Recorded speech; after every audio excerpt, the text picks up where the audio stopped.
Hello and good evening, ladies and gentlemen. Welcome to this lecture titled Badshah Khan, Bapu's Soul Brother. This lecture will be delivered by Mr. Tushar Gandhi. The lecture is jointly hosted by the Mani Bhavan Gandhi Sangrahalaya, Gandhi Smarak Nidhi Mumbai, the Museum Society of Mumbai, and the CSMVS. A few housekeeping announcements before we really begin this lecture. Participants are requested to kindly keep your video off and your audio on mute for smooth functioning of the lecture. If you have any issues during the webinar, kindly type it in the Q&A section, which is the chat box at the bottom of your screen.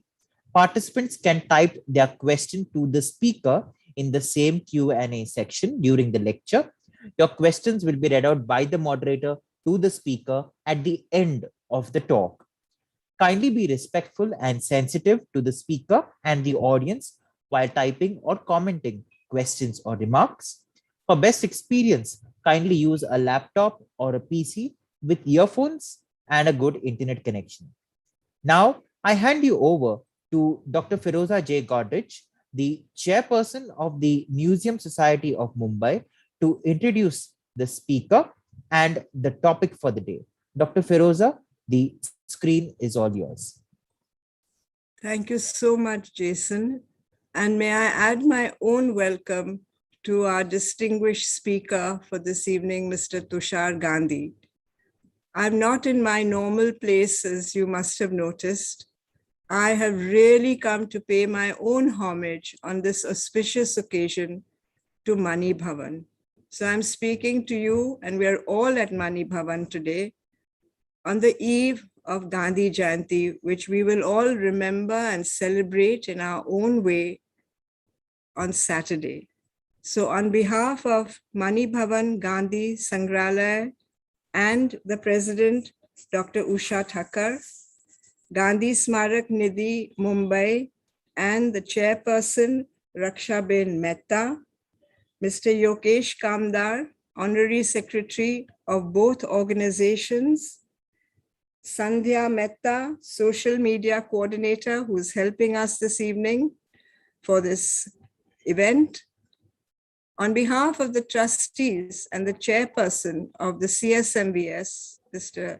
Eknath Shirsagar, and the Director General, Mr. Sabyasachi Mukherjee, on behalf of my executive committee at the Museum Society of Mumbai, myself, members of our society, and all the guests who have joined us here this evening, both within India and abroad. Thank you so much for being with us for Badshah Khan, Bapu's soul brother. A few words about our distinguished speaker. He is very well known, but I still feel I need to say a few words about him. Tushar Gandhi comes from a direct lineage from the Mahatma. His father was Arun. He's the grandson of Manilal Gandhi and hence the great-grandson of Mahatma Gandhi. In March 2005, he led the 75th anniversary reenactment of the Dandi March. This was really a magical moment for many of us who were not there during the original Dandi March. From 2007 to 2012, he was a goodwill ambassador on intergovernmental institutions for the use of microalgae spirulina against malnutrition. He comes to us with a great humanitarian background, a founder president of the Mahatma Gandhi Foundation, chairperson of the Australia Indian Rural Development Foundation, and the board member of the Gandhi Worldwide Education Foundation, USA. When I was reading up about him, and I don't want to sound cheeky, Tushar Bhai, but I believe you were born on a train between Mumbai and Kolkata. But he was raised in a suburb of Mumbai, which we all know, Santa Cruz. He studied at Adarsh Vinay Mandir, a local Gujarati medium school. And to add to this, he has a tremendous knowledge in printing technology. He lives in Bombay with his wonderful wife, Sonal, and their two children, Vivan and Kasturi. And I asked him, what is his latest book? So he said, I have found the papers of Kasturba, and I'm going to publish them very shortly. The Lost Diary of Kastur Gandhi, My Ba. And of course, his daughter Kasturi is named after his great-great-grandmother.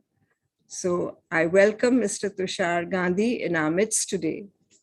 We're going to be hearing an unusual lecture.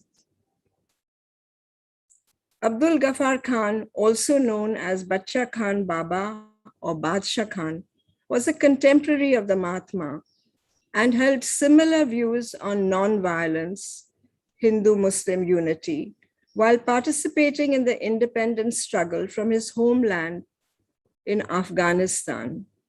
We didn't realize when we arranged this lecture 4 months ago, the turmoil that beautiful nation and its wonderful citizens are facing today. This lecture will touch upon the life of Khan Baba and his legacy to the Pashtuns, and will focus on his association with Bapu in the last few years of Bapu's life.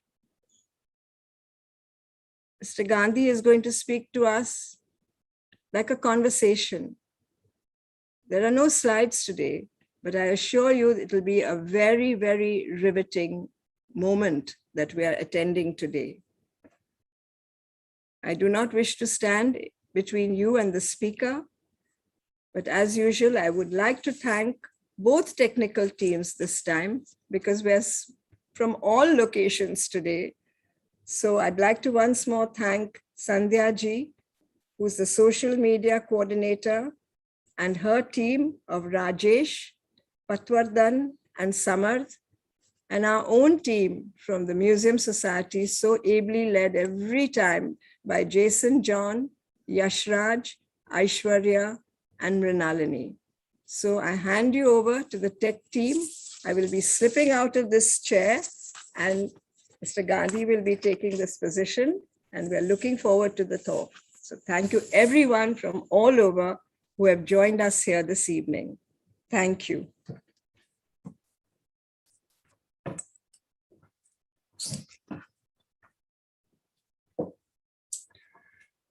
Thank you so very much, Firoza Ben and Usha Ben, and the office bearers and organizers of both the organizations who extended this invitation for me to come and be able to speak to all of you.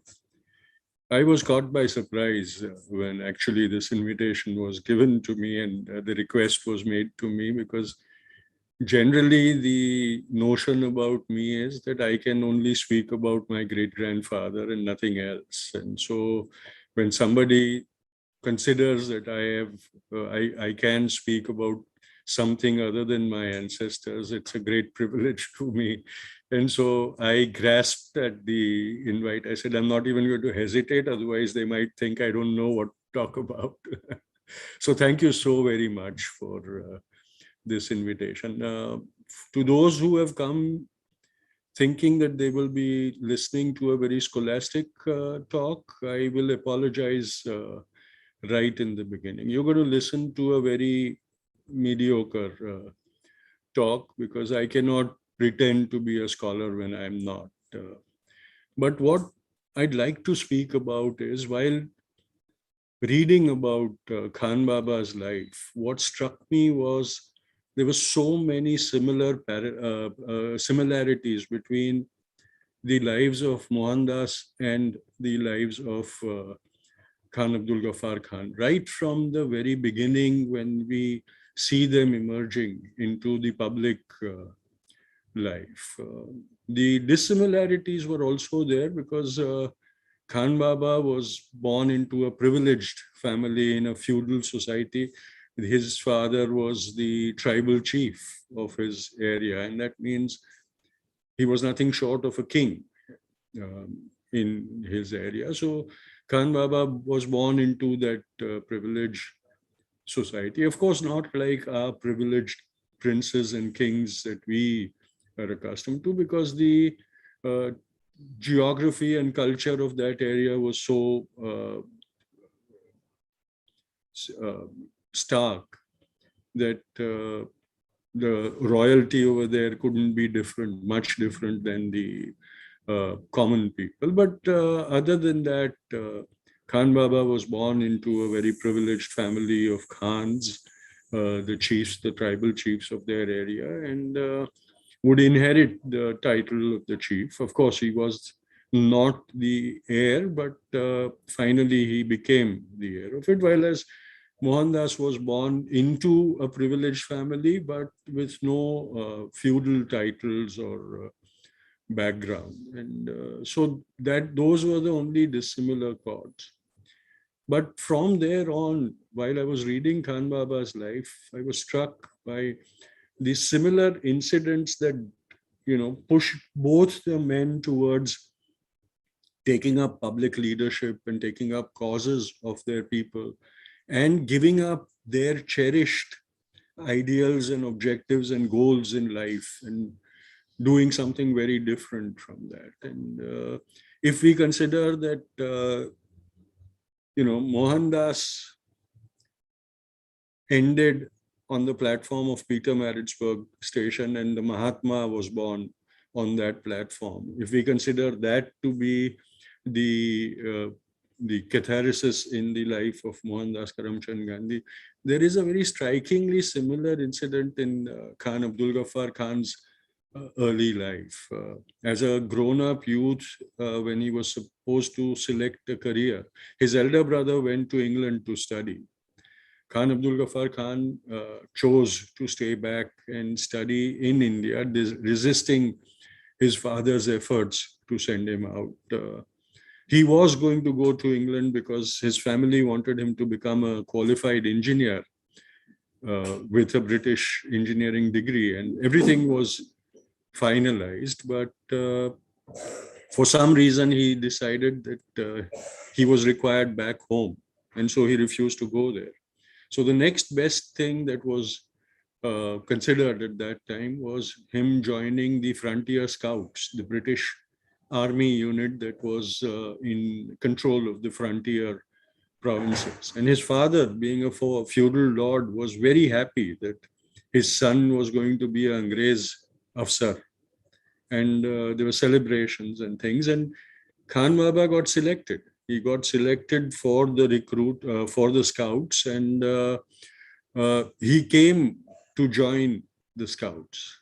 And an incident happened over there where he went to visit one of his childhood friends who was already in the scouts, and he had already joined the scouts.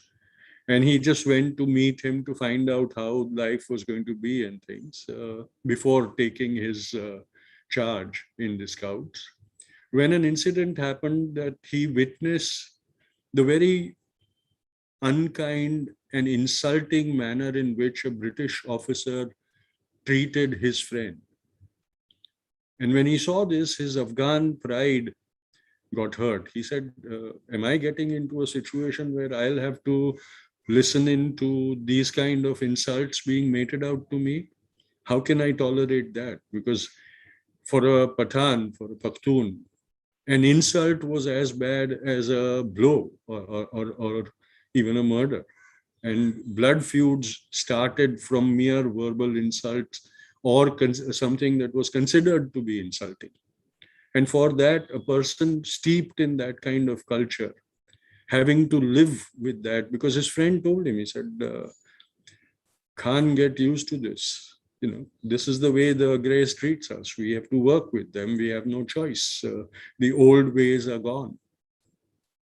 And Khan Abdul Ghaffar Khan, just like Mohandas on the Petermaritzburg platform, decided there and then that I'm not going to subject myself to this kind of dishonorable behavior from anybody. I have my honor and it is very important to me. I'm not going to compromise on that. And he refused. He walked out. He didn't take up his commission. Even his father disapproved of it. But he said, no, I'm not going back. I'm a proud Pathan, and I'm not going to be treated like a slave as an insignificant person. I refuse to be humiliated in that manner. And he did not. He did not join the scouts. Thank God he did not, because who would have believed that a person like this, a leader like that, would emerge from a province that was considered to be the Wild West of the Indian subcontinent. Even the British considered it to be the land of the lawless and ruled over it in that manner. And for an angel of peace and nonviolence, a practitioner of nonviolence, even before he was influenced by Bapu, he had started talking about that. He was very worried about the century-old blood feuds between the clans of the Pathans, which were continuing without any rhyme or reason for generations to come. The killings were going on and the feuds were going on, and he wanted to bring that to a halt. And the first thing that he did was to start working amongst the tribals, telling them that, fighting over honor is not productive. We have to change our ways. We have to come to understanding and respecting each other's differences. And that was the first non-violent action that he started taking in his region. And that's where he won the respect of the people. Even though they were continuing with the blood feuds, each and every one of those clans and the members of those clans understood the price that they had to pay to continue that feud, which was never ending and which was all consuming. They consumed so many of their beloved people, family members and things, and it was there was no sight of its ending. And to bring that awareness amongst people and convince them that it was not worth the cost it was exacting from themselves was a huge task. And he succeeded admirably. And he won the respect of the people to such an extent that although his brother was the rightful heir to his father's title, even in his father's lifetime, Khan Baba was talked about as the king of the Baluchis, of the Afghans, Pathans. And not only in the Pakhtun areas of the northwest frontier province, but across the Durand line in Afghanistan also, he was honored and respected and cherished over there. And he shuttled between the two regions where the Pakhtuns were divided and worked amongst all of them. When the king of Afghanistan was toppled and a new king ascended the throne, and when there was a coup against him, Khan Baba walked into Afghanistan to prop up the king and declared his support for him. So he was influencing not only his own region of British India, but across the Durand line into Afghanistan also. He was a pan-Pakhtun leader of consequence. And from there, practitioner and believer of non-violence to emerge was a very astounding thing. We could understand, we could accept that Mohandas turned to non-violence because he came from a tradition that was non-violent. Even if we just look at from the caste makeup that he came from, Vaishnavas were supposed to be the non-violent, peace-loving, mercantile community. There were no historical precedents of their, vengeance or anything of that sort. And so it was very acceptable to believe that Mohandas Karamchand Gandhi would turn towards non-violence rather than towards violence. But Khan Abdul Ghaffar Khan practicing that is astonishing. And that really means that he understood the core of his religion, because he was also just like Bapu, who all his life called himself a Sanatani Hindu. Khan Baba also all his life was a Namazi Muslim. He took immense pride in his Muslim identity. But like Bapu, Khan Baba's Muslim identity was also an all-encompassing. It did not seclude or keep out anybody else. It wasn't exclusively meant for his practitioners, co-practitioners of Islam. It embraced everyone. And that was the next other similarity between these two great men of their times, that they transcended all the established conventions in society at that time. Bapu talked about Antyodaya and the upliftment of the Dalits, Harijans, and the untouchables. Khan Baba also talked about the universal good of the poorest of the poor, deprived Afghan, coming from a feudal land holding family. He was talking about the rights of the landless Afghans who were living a nomadic existence. Like Bapu talked about Antyodaya and the upliftment of the last and the weakest in the society. All his life, Khan Baba also talked about similar initiatives for his people, for his Afghans, for his Pakhtuns. Bapu set up the Khadi Gramodyog initiative as a means of empowering and for the weak, rural weak. Khan Baba set up a whole center for that kind of a research and initiative in Pakhtunkhwa, in his areas, in the northwest frontier province, which ran for a long time. And like Bapu, his organizations unfortunately also had a life that was linked with the person who initiated the whole thing. And after them, they became mere ritualistic symbols and were maintained like that. Unfortunately, Khan Baba's initiatives were snuffed out even during his lifetime. But then I come to the next similarity. Bapu became a jailbird in South Africa. In the Satyagraha in South Africa, he was jailed on many occasions.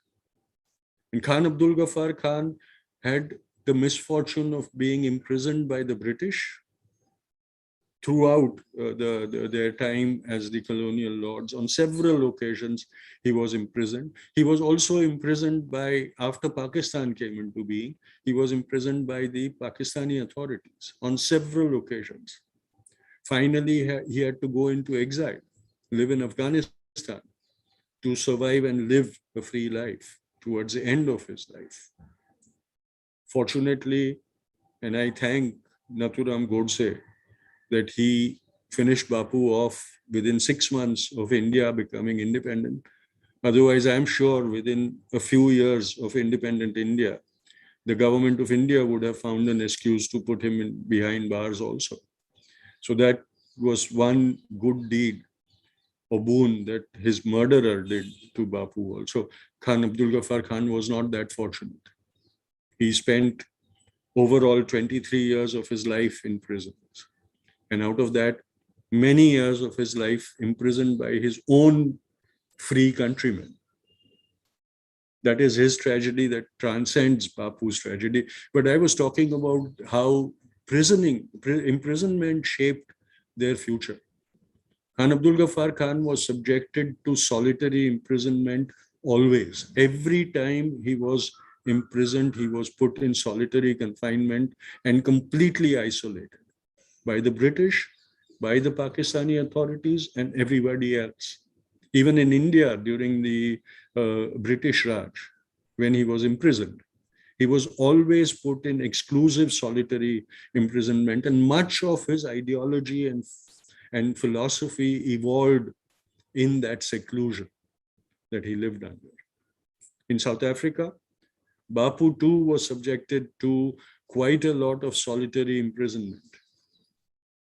And while in the Johannesburg fort imprisonment, when he was put under solitary imprisonment, and in Pretoria when he was in solitary confinement. Bapu also evolved the ideology of Satyagraha and sharpened its strategies.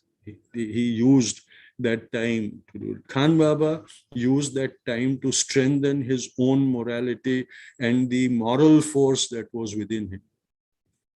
And so there is another similarity between the two of them, where they utilized, they did not allow the imprisonment to become a mere punishment, but converted it into a time to emerge as stronger and better individuals. His severe imprisonments affected his health in a very bad way. That very strong built Pathan turned into a skeletal Pathan. Towards the end of his life, he was, although for his huge size and personality, physically he was very frail, and it was all because of his very harsh imprisonment conditions. Bapu, due to his tapasya, became that way, although he was always small and frail. But because of his denial, the lifestyle of denial that he practiced, he also physically converted himself into a much more sharper weapon of his ideology. And so these are the things that we must remember. But the tragedy of the two men was that in the time of their greatest triumph, what should have been their greatest triumph, combined triumph, resulted into their greatest tragedies of life. And that is the most striking similarity of the two people. When it was certain that India would become independent, Bapu was discarded by his own people, not by the British, not by the mechanisms of the British, but by his own people, the people he trusted the most, and the people that he fought for to free, betrayed his trust in them, because from 46 onwards, India was gripped by the madness of hate and violence. And if the 3 bullets fired by Nathuram Godse ended his life, the violence all over India from 46 to 48 killed Bapu at every second, every minute of his life. The torture that he had to undergo living through that was much worse than the pain inflicted by those 3 bullets fired by Nathuram Godse. And this was the greatest betrayal that he could have had. And when freedom was round the corner, Ghaffar Khan also was betrayed by the people with whom he had remained steadfastly faithful throughout the fight for freedom. We must remember that Khan Abdul Ghaffar Khan did not fight for freedom for only his Pakhtun people, although that was always a primary objective of his. He contributed for the freedom of entire India, combined India, not even the divided territories. Like eventually the Muslim League started only talking about the Pakistani territories. Khan Abdul Ghaffar Khan, right till the very end, spoke about India in its entirety, like Bapu talked about, not allowing India to be divided or being divided over his dead body. Khan Abdul Ghaffar Khan stood solidly with Bapu when everybody else discarded him. In that journey, when his life can be summed up by Gurudev Tagore's poetry, Ekla Chalore, Khan Abdul Ghaffar Khan was the only friend who stuck to him like a shadow and was there every time when Bapu had to suffer the betrayal of his own most dear people. When Congress accepted the Mountbatten Plan for division, the solitary voices that were raised in opposition of that were of Bapu, supported by Khan Abdul Ghaffar Khan, and Lohiya ji was there with Bapu, but he was too junior to speak at that time. But he told us about, he has very graphically given us a picture of that meeting and what happened and how Bapu and Khan Abdul Ghaffar Khan walked out of the Congress committee meeting dejected and brokenhearted. While Bapu was making peace in Noakhali, Bihar had erupted in a frenzy of communal clashes. And everybody who had attempted to bring peace over there had failed miserably. And at that time, the Baluch leader, who had a very old connection with Bihar and Bengal, went into Bihar as the representative of Gandhi, the peacekeeper, and started working over there, not waiting for Bapu to come there. Bapu was working in Noakhali at that time. But Khan Abdul Ghaffar Khan went into Bihar and started working over there. And when Bapu reached there, Khan Abdul Ghaffar Khan was in the midst of his peace pilgrimage within Bihar. He was the only person on whom Bapu could rely on at that point of time, because everybody else was busy with the political actions for independence. And they thought that this communal frenzy will die out on its own. It was only Bapu and Khan Abdul Ghaffar Khan who realized that if it is not addressed in time, it is going to sow the seeds of multiple harvests of hate. 70 years and more, 75 years and more later, we still continue to reap the harvest of the seeds of hate that were planted before our independence. Just imagine what would have been our condition if those two men who believed in peace hadn't worked and burnt their blood to bring peace and sanity to the nation, finally. When Bapu reached Bihar, his greatest moral strength was Khan Abdul Ghaffar Khan, to such an extent that at many places when Bapuji was physically and emotionally drained, he requested Khan Baba to step in and address the people in his place. And if you read these speeches that Khan Abdul Ghaffar Khan delivered in Bihar, it feels as if Bapu was speaking. It wasn't as if a ghostwriter was writing those speeches for the two of them and so they could sound alike. These words were coming from their broken hearts of both the people, both the men. It was as if there were two humans, but the sadness was common, the grief was common.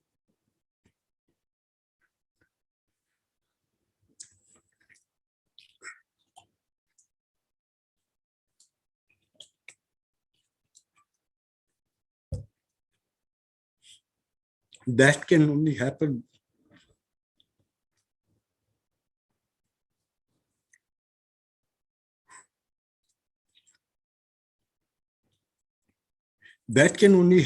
when souls unite. And I believe that these two men, so different, from such different cultures, from such different backgrounds, had a common soul. And that is where they were drawn like magnets. Who would have expected that a Bania from Kathiawar would have the closest bonds with a Pathan from the Northwest Frontier Province? Not an Indian, not a Hindu. He had very close associates amongst the Hindus, from even his own community, from India, the Indian leaders. But who was he attached by the soul with? A Pakhtun leader. And why was that? Because I think, although much apart in time, God cast them in the same mold. The soul was cloned, and in both.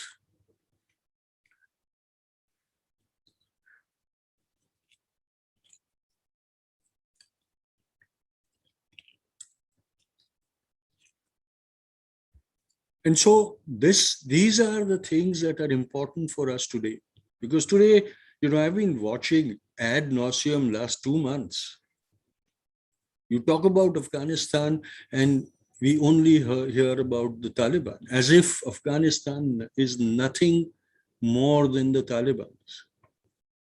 And we have conveniently forgotten that in our shared heritage, there is a giant who cast a much greater shadow than the Taliban can ever imagine to cast. And yet we have conveniently forgotten it. We conveniently refuse to accept that man's contribution. Even when partition was announced, the Khan brothers were pleading with Indian leadership saying, make us a part of the Indian Union. We may be separated geographically, territorially, but we want to remain within the Indian Union. Strategically, think about it. Today we talk about the road that China is building to Afghanistan and the port that they are building in Afghanistan and its strategic importance. Just imagine if Pakhtunkhwa, as they had visualized it, was a state of the Union of India, how strategically important and crucial that would have become, even if we think about it in purely selfish strategic manner. Of course, when you think through the lenses of those great men, the strategic influences and things become insignificant because they always worked for the larger holistic picture where sacrifice was of utmost importance. And you look at Khan Baba's life and you look at Bapu's life. And if there's one word that comes to your mind commonly for both, it is the quality of sacrifice, of selflessness, of making oneself completely insignificant when they were such titanic leaders in their own standing. And yet, the ungrateful descendants have forgotten. And I don't talk about the biological descendants. I'm talking about the spiritual, political descendants of both, who have completely betrayed the legacies that they should have cherished with pride. And that is the tragedy of both these great people that they share in common. At the time of the partition, till the very last minute, Khan Baba pleaded with India to keep them as part of us. But I think at that time, the distrust of the Muslims was so great. And the people were so fed up of the Muslims, they didn't want to keep any headaches for themselves. And they made a big error in doing that and betrayed the loyalty of Khan Abdul Ghaffar Khan and stabbed him in his back.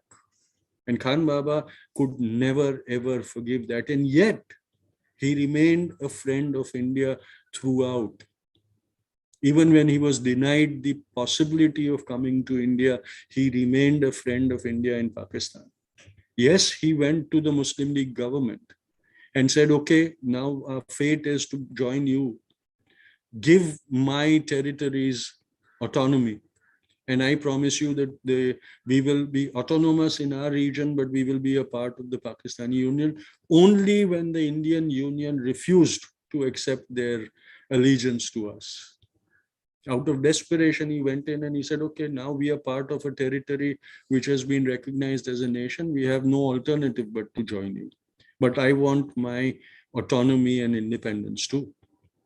And all his life, he worked for that autonomy and independence. Bapu too refused to accept independence as complete independence. And right from the day of independence, talked about the need for Purna Swaraj.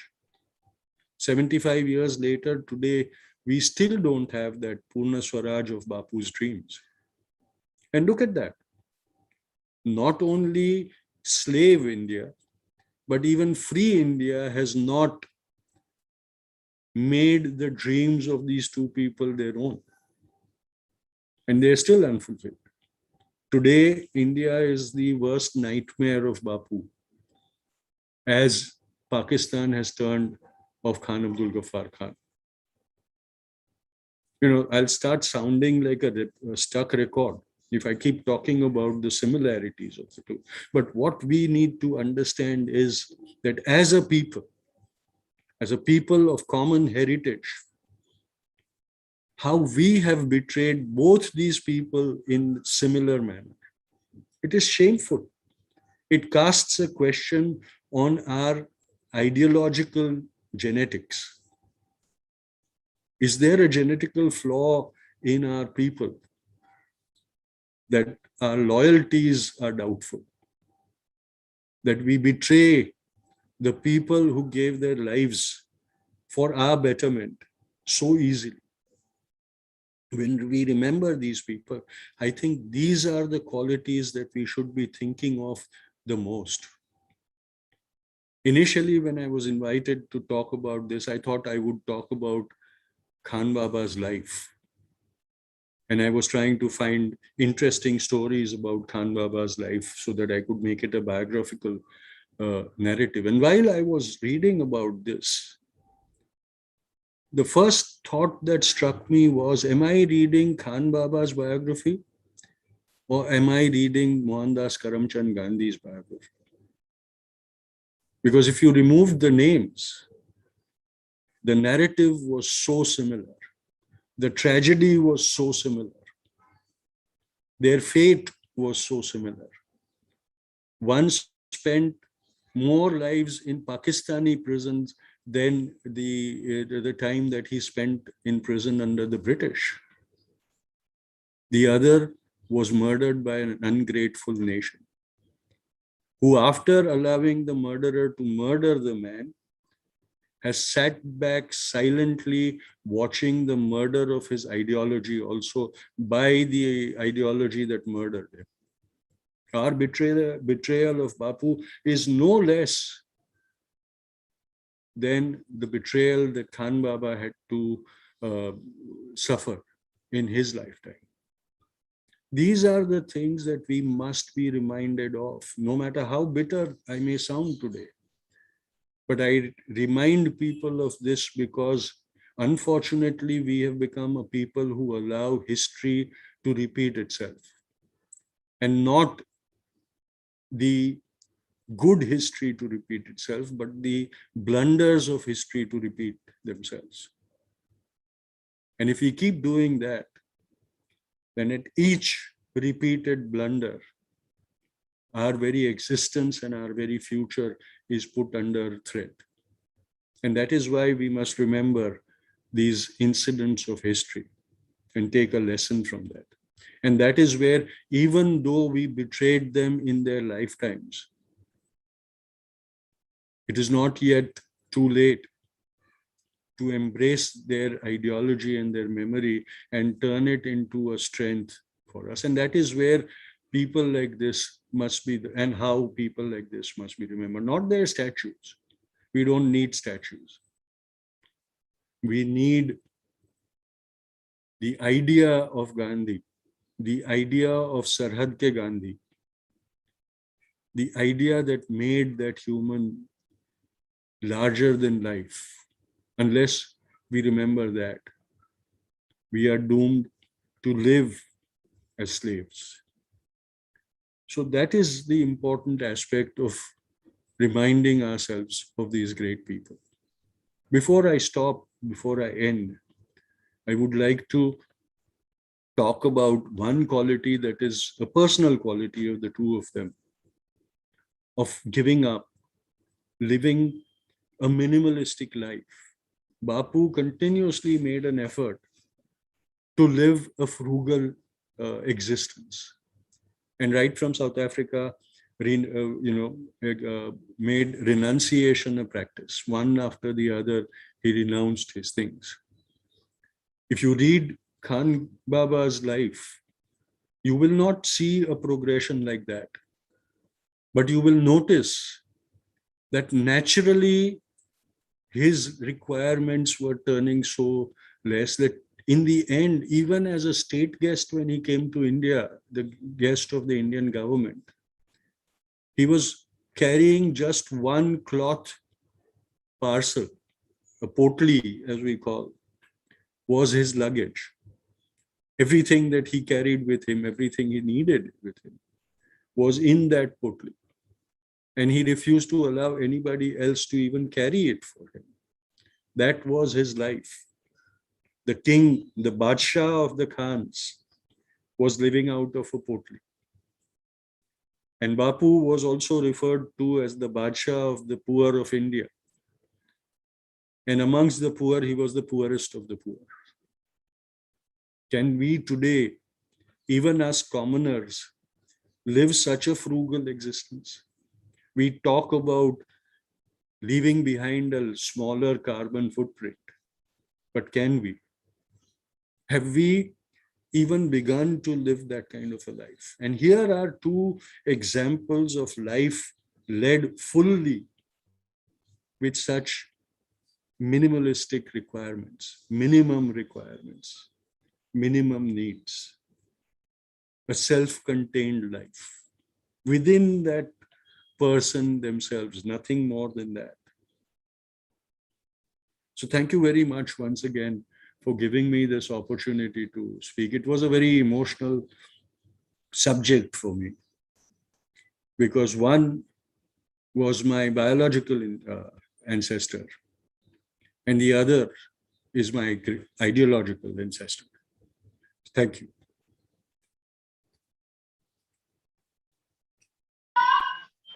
Thanks, Tushar bhai, for this wonderful talk. And if there are any queries, people will put in the chat box because everybody will be kept on the mute. And if there are any queries, please make it brief and put in the chat box. In the next 7-10 minutes that we have at our disposal, Tushar bhai will be happy to, respond to that. So should I read from the chat box or will you ask me?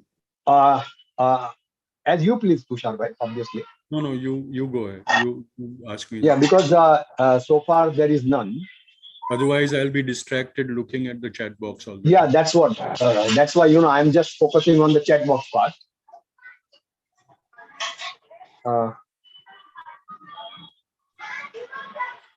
I think,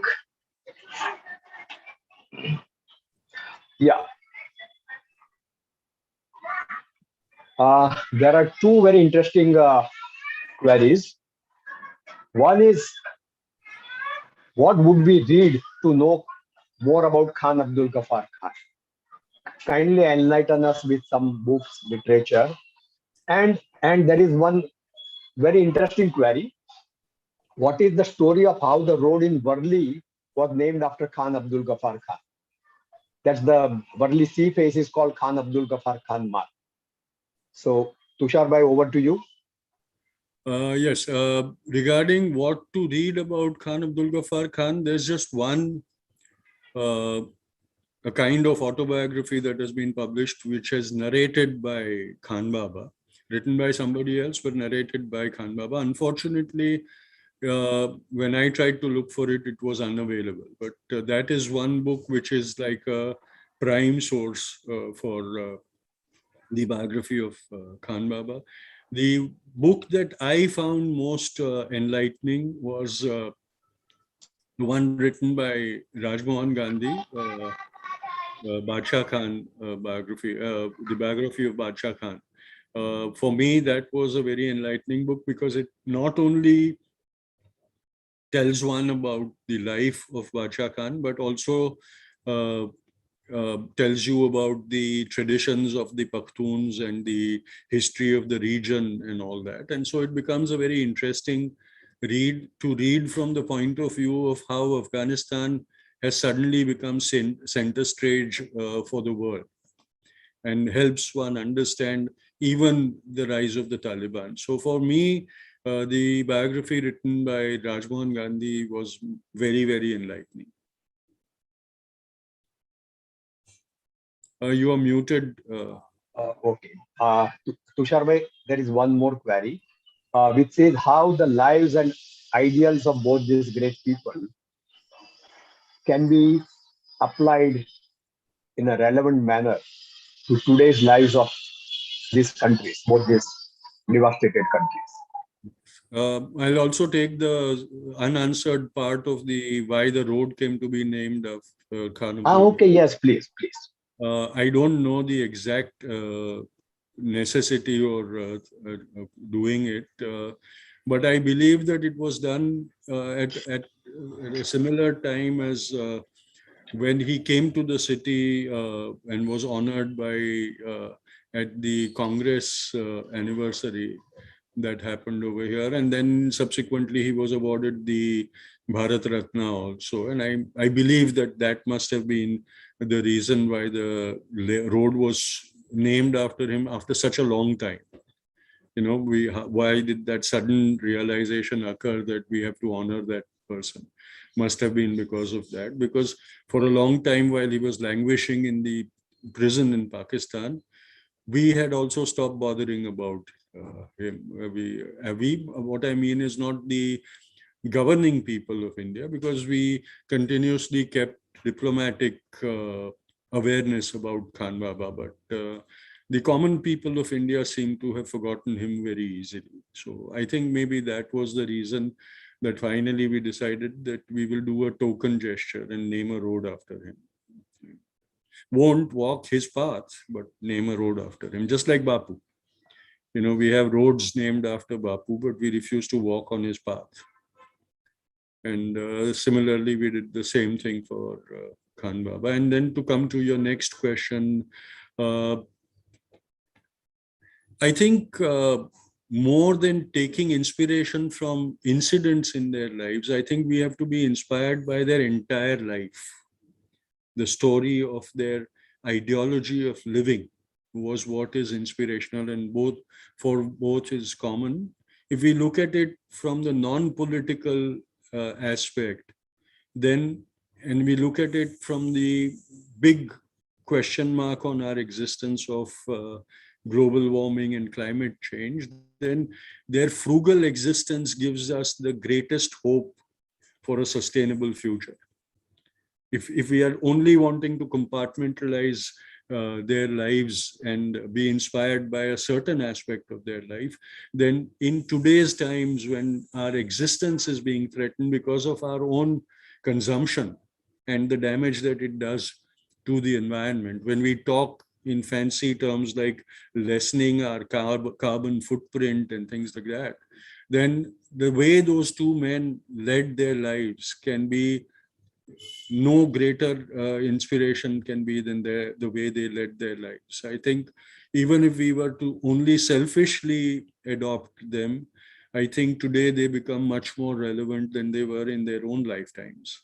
If we forget about their political influence or mass social influence and things, as a personal quality to be inspired by, which is very necessity today, I think their simple and frugal lives can become the greatest need of our times today. You're silent. Yeah, Tushar bhai, there is one more query. If you Sure. can say something about Khan Baba's great movement called Khudai Khidmat Ka. Yes, it was one of the most astonishing movements to be born amongst the Pathans, but also survive for such a long time. I had the privilege in 2005 to invite a band of Khudai Khidmatgars to walk with me on the Dandi Kuch, and almost 100 red shirts, as they were called because they wore the all red costume, walked with me in Gujarat, and this was the first time. People were asking me whether I had lost my mind. You know, post 2002, I was inviting, into inverted commas, Pakistanis to Gujarat to walk with me in Gujarat, and I said, Gujarat needs a healing touch. There are too many touches that are wounding its psyche. It needs a healing touch, and nothing can heal Gujarat other than the idea of our syncretic heritage. And so I insisted on calling them, and I insisted on them wearing their Pathani suits of red shirts and red pajamas and red topis. And I said, walk with me in Gujarat. And I think those are the power, that is the power of the Khudai Khidmatgar. That was the time when I also realized that the Khudai Khidmatgar movement was still existing in Pakistan. And now, fortunately for us, we have Khudai Khidmatgars even in India, and very actively working for the objectives that Khan Baba cherished and visualized for his movement. And as they say, they're all the servants of God, and not the God of a religion, but the God of humanity. And so I think that is the most important legacy that Khan Baba left behind. And Bapu similarly left behind many legacies that today seem to be languishing. But when we are in a time of crisis, we always turn towards some salvation from that ideology and those practices in both our nations. And so thankfully, Khudai Khidmatgar, while the Taliban seem to be dominating the Pakhtun identity, Khudai Khidmatgar are also holding out for themselves and being effective in continuing and keeping Khan Baba's legacy alive. Thank you, Tushar bhai. It was a wonderful and scintillating talk, so educative for many of us, because though we talk of Sarhad Gandhi, though we talk of Khan, Abdul Ghaffar Khan and all these facets of his life and similarity between these two great people, both, I may say, forgotten heroes, were quite revealing. And thank you so much for bringing it to life once again. On behalf of Mani Bhavan Gandhi Sangrahalaya, Gandhi Smarak Nidhi, Mumbai, the Museum Society of Mumbai, and Chhatrapati Shivaji Maharaj Vastu Sangrahalaya, I thank you sincerely. And also, of course, on behalf of all our participants and listeners, a big thank you to you, Tushar bhai, for this wonderful talk. I must also put on the record my thanks for making this event possible to Jason John, Sandhya Ben Mehta, and Rajesh Shinde, who anchored this entire technological aspect of the talk, and that is why it went off smoothly like a clockwork. So thank you, everybody, and thank you once again, Tushar bhai. All the best. Thank you. Please Thank you. keep up your good work. Yeah. Thank you very much. I think vote of thanks, Taman. And of course, these are some of the slides. You can contact the Museum Society. You can get in touch with them, become members, and help various wonderful work that they are doing.